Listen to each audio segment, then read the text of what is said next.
प्रधानमंत्री नरेंद्र मोदी ने आकाशवाणी से मन की बात कार्यक्रम में देश विदेश के श्रोताओं से अपने विचार किए साझा।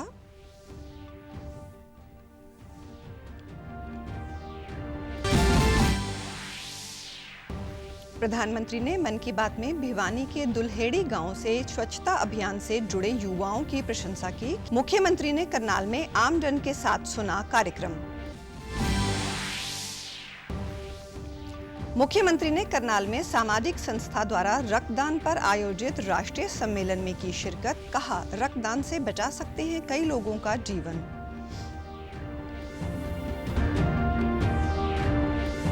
और उप मुख्यमंत्री दुष्यंत चौटाला ने गुरुग्राम में रन फॉर G20 को हरी झंडी दिखाकर किया रवाना। कहा, G20 की मेजबानी का जोश साल भर रहे बरकरार।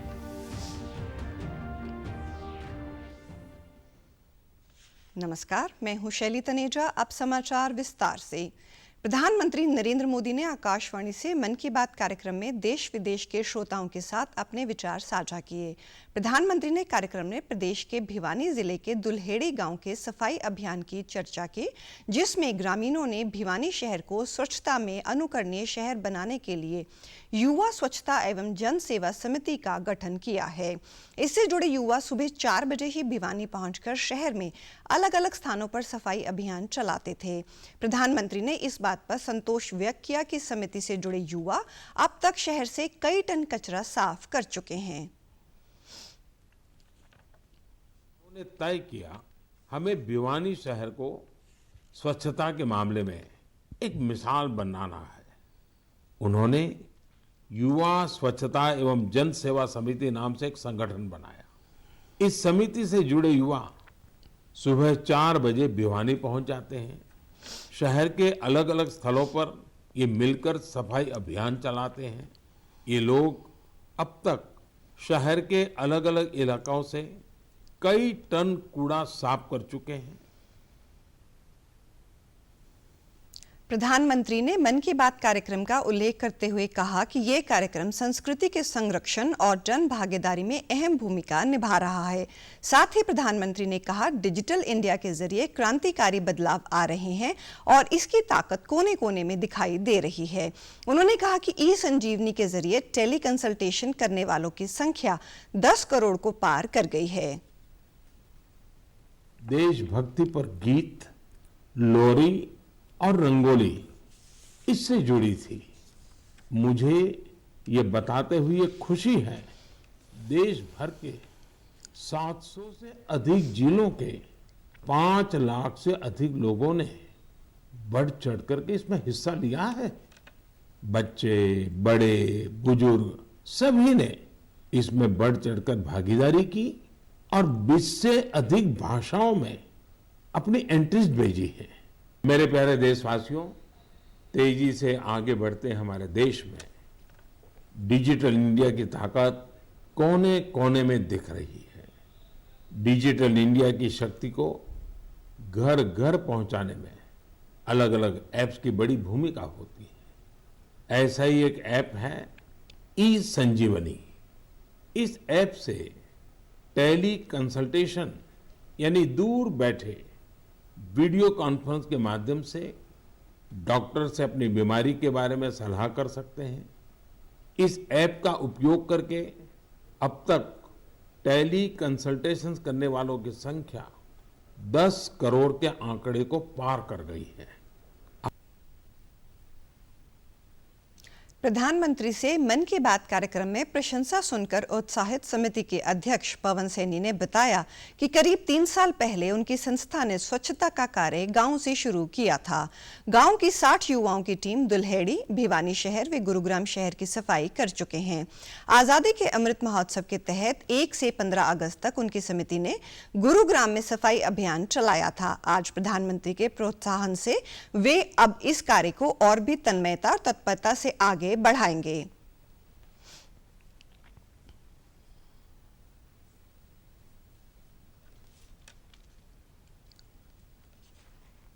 का बहुत ही तहे दिल से धन्यवाद करता हूं, आभार व्यक्त करता हूं कि इन्होंने एक छोटे से गांव का जो मन की बात में जिक्र किया है कि यह गांव स्वच्छता की दिशा में अग्रणी है और यह टीम पिछले 3 साल से निरंतर जो मोदी जी ने आज इनका गुणगान किया है, पिछले 3 साल से इस दिशा में कार्य कर रही है।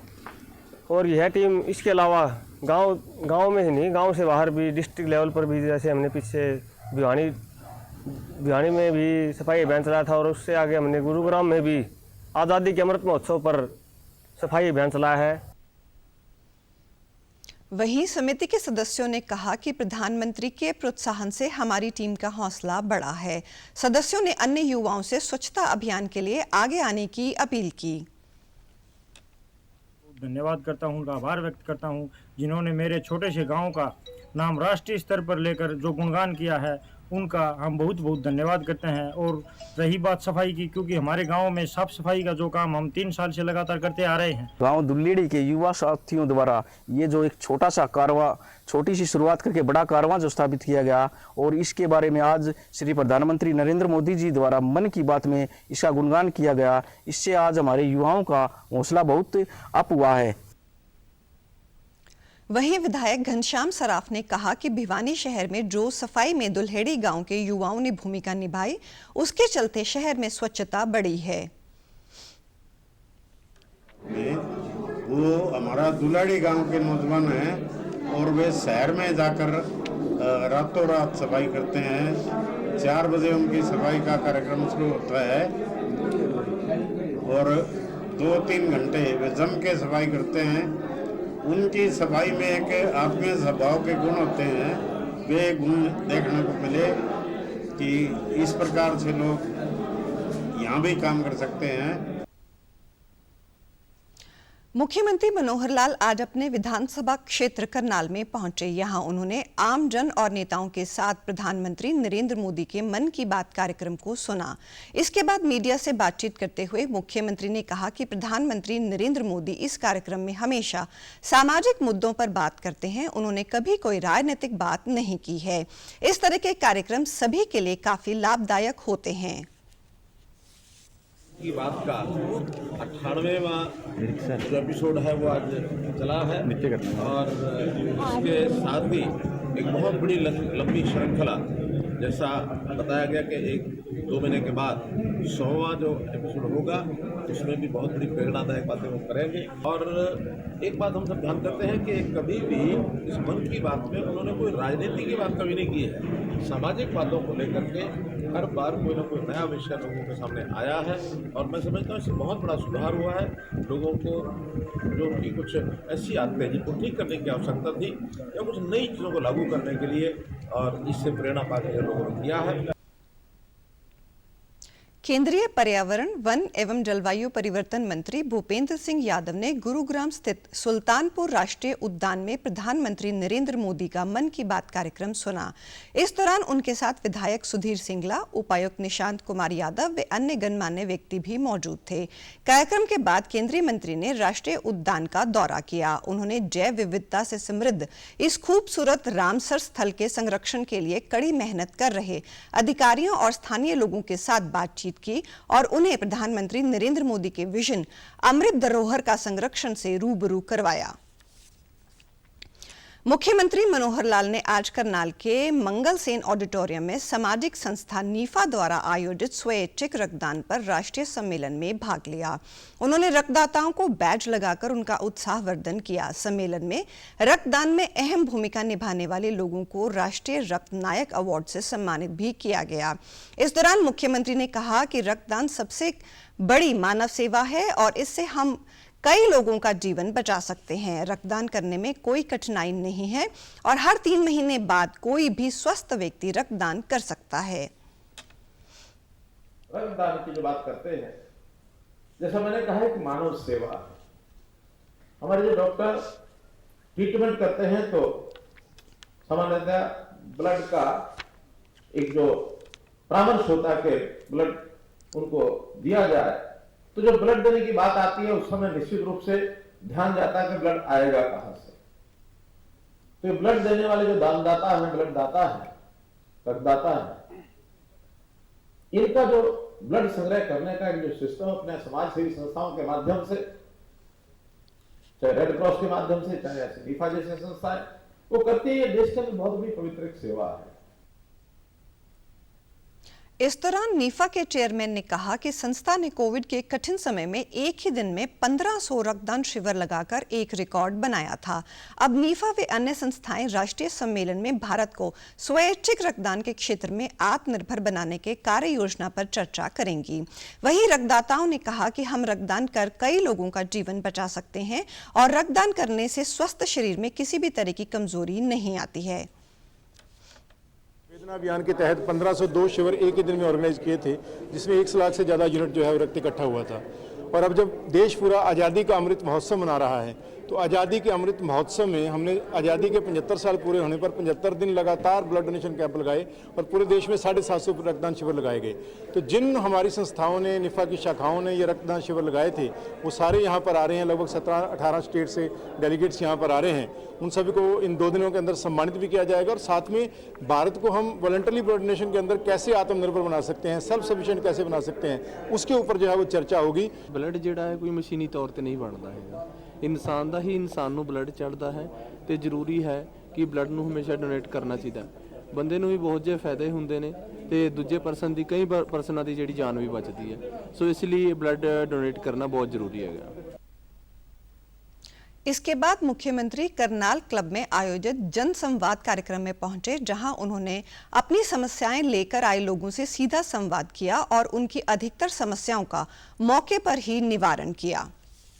G20 के एंटी करप्शन वर्किंग ग्रुप की 1 से 4 मार्च तक होने वाली बैठक की मेजबानी को लेकर साइबर सिटी गुरुग्राम के लोगों में भारी उत्साह है। इसी कड़ी में जिला प्रशासन की ओर से आज रन फॉर G20 व राहगिरी इवेंट का आयोजन किया गया।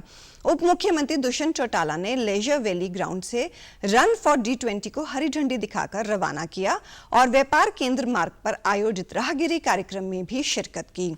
उप मुख्यमंत्री ने कहा कि G20 समूह के एंटी करप्शन वर्किंग ग्रुप की बैठक गुरुग्राम में 1 मार्च से होगी और देश की ये उपलब्धि हम सभी के लिए गर्व की बात है। गुरुग्राम को मिली मेजबानी का जोश हम सभी में नजर आना चाहिए। उन्होंने कहा कि मैराथन में भाग लेने वालों का जोश साल भर बना रहना चाहिए ताकि दुनिया भर में गुरुग्राम की मेजबानी का संदेश पहुंच सके। उप मुख्यमंत्री ने उपायुक्त निशांत कुमार यादव के साथ बैडमिंटन भी खेला और साथ ही रस्साकशी के मुकाबले में भी हिस्सा लिया। उन्होंने राहगिरी इवेंट की प्रशंसा करते हुए कहा कि अब यह कार्यक्रम देश भर में लोकप्रिय है। इस इवेंट को सफल बनाने में स्थानीय लोगों की भूमिका महत्वपूर्ण है। मुख्यमंत्री मनोहर लाल ने चंडीगढ़ में माइक्रो इरिगेशन एवं कमांड एरिया डेवलपमेंट अथॉरिटी के लाभार्थियों से वर्चुअल संवाद करके संबंधित योजनाओं का फीडबैक भी लिया। लाभार्थियों ने जल संरक्षण के लिए सरकार द्वारा किए जा रहे प्रयासों की सराहना की। मुख्यमंत्री ने कहा, सूक्ष्म सिंचाई प्रणाली की विभिन्न योजनाओं के अंतर्गत 19,517 किसानों को 179.39 करोड़ रुपए की आर्थिक सहायता प्रदान की गई है। मुख्यमंत्री ने कहा, जल संरक्षण और उपलब्ध पानी का तर्कसंगत प्रयोग करने के लिए विभिन्न स्कीमें चलाई जा रही हैं। प्रधानमंत्री ने हर बूंद अधिक फसल की योजना शुरू की है। सूक्ष्म सिंचाई प्रणाली के माध्यम से खेत में ही जल उपयोग दक्षता को बढ़ाने पर ध्यान केंद्रित किया जा रहा है और ये प्रणाली खेती के लिए बहुत उपयोगी है। पता लगता था कि नहरों तो बहुत लंबी लंबी बन गई, दूर दूर तक बन गई, लेकिन उन नहरों में पानी नहीं आ रहा है, वर्षों से पानी नहीं आ रहा है। तो पहला विचार मुख्यमंत्री बनने के बाद जो मैंने बनाया कि हमें हर टेल पर और ये पानी पहुंचाना चाहिए, तो हमने उस टेल तक पानी पहुंचाने की मुहिम शुरू की और लगभग 300 ऐसी टेल जहां 25 साल से पानी नहीं गया था, हमने आकर के उस पानी को पहुंचाया है। मुख्यमंत्री ने कहा, खेत में ही जलाशय के निर्माण पर सरकार व्यक्तिगत आवेदक के लिए 70% की दर से और किसान समूहों के सदस्यों को 25% की दर से सहायता प्रदान कर रही है। सूक्ष्म सिंचाई को बढ़ाने व खेतों में वर्षा जल संग्रहण के लिए तालाब बनाने व खालों को पक्का करने का कार्य मिकाडा को दिया गया है। उन्होंने कहा कि राज्य में जिन किसानों ने सूक्ष्म सिंचाई को अपनाया है, उनके खेतों में फल और सब्जियों की पैदावार में 52% तक की बढ़ोतरी हुई है। हमने उसको मिकाडा कहा कि अब ये मिकाडा नाम से और ये जाना जाएगा और उस मिकाडा को हमारे जो खाल होते हैं उनको पक्का करने का काम या पानी को संग्रह करने के लिए तालाब बनाने का काम, इस प्रकार से खेतों में ड्रिप है, मिनी स्प्रिंकलर है, पोर्टेबल स्प्रिंकलर है, माइक्रो इरिगेशन के जितने सिस्टम हैं उसमें आर्थिक सहायता देने का काम भी मिकाडा के माध्यम से ये हमने किया है। हमने मिकाडा के माध्यम से किसान जो व्यक्तिगत रूप से माइक्रो इरिगेशन का काम करता था उसको 70% तक सब्सिडी दी, और जो सामूहिक रूप से काम यानी इस प्रकार के काम में लगते हैं उनको 85% तक भी और हमने सब्सिडी दी है। हरियाणा कला परिषद और वस्त्र मंत्रालय के सौजन्य से कुरुक्षेत्र के कलाकृति भवन में आज से 10 दिवसीय गांधी शिल्प मेला शुरू हो गया है। इस शिल्प मेले में देश भर से 100 शिल्पकार अपनी कला की प्रदर्शनी लगा रहे हैं। हरियाणा कला परिषद के निदेशक संजय भसीन ने बताया कि ये शिल्प मेला 26 फरवरी से 6 मार्च तक चलेगा। इसमें शिल्पकार अपना हुनर के साथ पहुंचे हैं। मेले के दौरान पर्यटकों के मनोरंजन के लिए राजस्थान की कच्ची घोड़ी नृत्य के साथ कलाकार अपनी प्रस्तुतियां देंगे। गांधी शिल्प बाजार में चित्रकूट के खिलौने, कलकत्ता के फूल, फिरोजाबाद का ग्लास और भागलपुर का सिल्क लोगों की पहली पसंद बन रहे हैं। वहीं बनारस की साड़ियों के साथ साथ आसाम के केन बैम्बू, गुजरात का हैंडीक्राफ्ट और हरियाणा का टेरिकोटा भी लोगों के आकर्षण का केंद्र बन रहे हैं। द्वारा गांधी शिल्प मेले का आयोजन हो रहा है, जिसका उद्घाटन आज विधायक महोदय के द्वारा होगा। ये 6 मार्च तक चलेगा, जिसके अंदर देश भर से शिल्पकार यहाँ पर आए हुए हैं और NZCC पटियाला से कलाकार आए हुए हैं जो भी दर्शकों का आकर्षण का केंद्र बनेंगे। और 1 तारीख से लेकर और 6 तारीख तक यहाँ पर नाट्य फेस्टिवल भी होगा, जिसके अंदर NZCC इलाहाबाद द्वारा यहाँ टीमें आएंगी, हिमाचल से, मध्य प्रदेश से, दिल्ली से, जो शाम को रोज अपने नाट्य प्रस्तुतियां करेंगे। मेले में पहुंचे पर्यटकों और दुकानदारों का कहना है कि इस तरह के मेले हमारी सांस्कृतिक विरासत को सहेजने का अनूठा प्रयास है और ऐसे मेले आयोजित होते रहने चाहिए। एक अच्छी पहल है और इसमें देश भर से शिल्पकार आए हैं। काफ़ी सारे शिल्प एक जगह पर देखने को मिल रहे हैं और सबसे बड़ी बात है कि स्वदेशी का एक पूरी तरह से यहाँ पर स्वरूप देखने को मिल रहा है। और हमारे जो शिल्पकार हैं, जो हुनरमंद लोग हैं, उनकी कला की कदर ऐसे मेलों के जरिए होती है और काफ़ी लोग यहाँ पर एंजॉय कर रहे हैं। माल खुद तैयार करके यहाँ गीता महोत्सव में भी आए थे पहले। अब मैं दोबारा यहाँ पर आपके गांधी शिल्प बाजार में कला परिषद भवन में आए हैं। आप लोग ज़्यादा से ज़्यादा आके हमारा माल का खरीदारी करें। समाचारों में आज इतना ही। नमस्कार।